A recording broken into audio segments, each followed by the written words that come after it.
identify the root cause of what happened, because when we were informed by ABB Turkey that there is a problem of a misfitting, well, first of all, as a bushing and various switchgear parts manufacturer, we in years have encountered a lot of experience in terms of what can happen in the field, in the site. First of all, since 15 years, we have been manufacturing these plug-in bushings for the market. And as of today, it's over 1 million pieces delivered globally to customers such as ABB and also well-known other customers. Yes, every now and then, 1 in 1,000 issue happens, but this is the first time we encountered that the plug-in doesn't fit. So, because what would I do with a bushing, even if it's from gold, that the plug-in doesn't fit? So, why doesn't it fit is the question. And we came up with the team of ABB also on Friday, when after we made the teleconference meeting in between us. Our facility is about 2 hours away from the facility of ABB Turkey. So we drove there around 4 o'clock. We sat down with about 8-9 people. And we found the root cause, actually. Okay. First of all, when the issue started, we realized during the conference and also during the conversations and emails that it spread to various different directions. Starting from the incompatibility of 36 kilovolt 250 amps to 400 amps, to quality issues or to other dimensional issues, etc. Well, I'm here to wrap it up and give you the reason. Okay. First of all, these two dimensions are identical. Yeah. Globally. Yeah. Okay. The idea is this. There is the bushing and there is the connector. Okay? So, please forgive my explanation, but this is the female and this is the male. Okay? Yeah. So, the IECEN gives us very clear dimensions on certain We have areas and gives us tolerances within these dimensions. Any other dimension not seen here is free for the manufacturer. Yes. So everybody wants to produce a good part that works well. Yeah. In the connection issue, the female and male issue, the idea is to make it as tight as possible.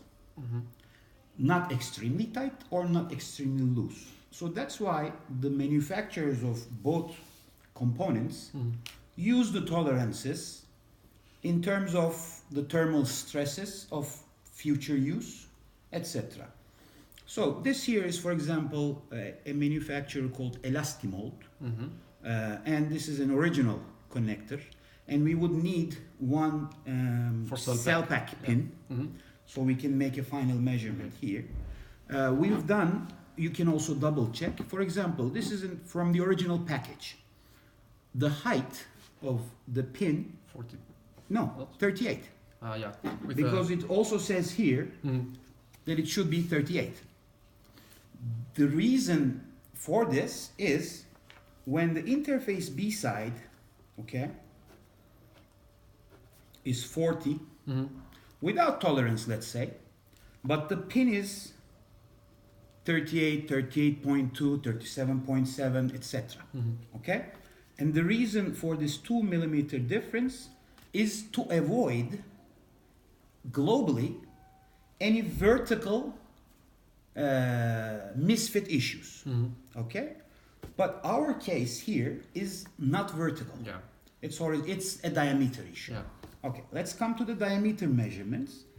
The diameter measurements you will see here, it's a 14 millimeter with plus 0 minus 0.04, a very tight tolerance, right? Now, first of all, bushing side and connector side. Good manufacturers or aware manufacturers make silver coating. Also to increase the life performance of the connection. Yes.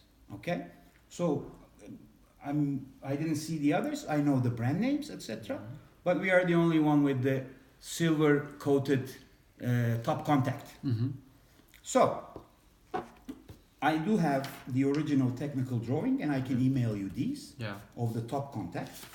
But without in terms of the phrase, contact I would use for this. Mm-hmm.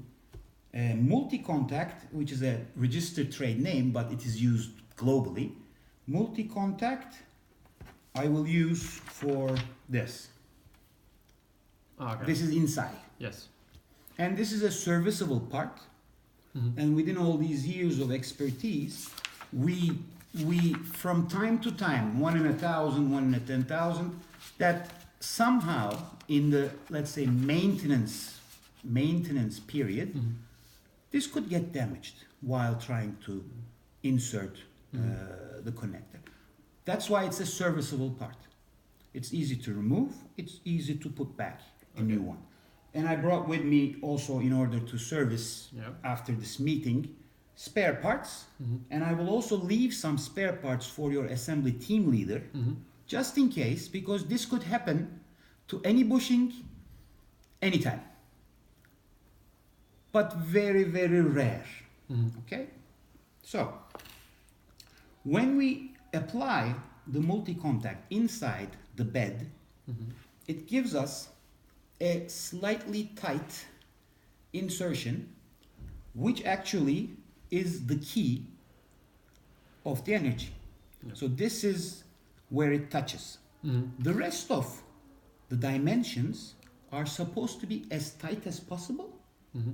but this is what carries The current. everything. Yes, the current and everything.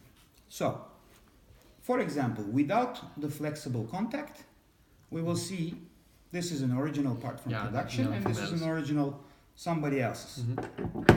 It's loose. Yeah. With the flexible contact, it will be tight enough. Uh-huh. Okay? So, we will check on a transformer, any that you pick, Yeah. Okay. with this connector, for example, Mm-hmm. that it slides quite tight and it fits. Mm-hmm. And after that, the assembly is completed.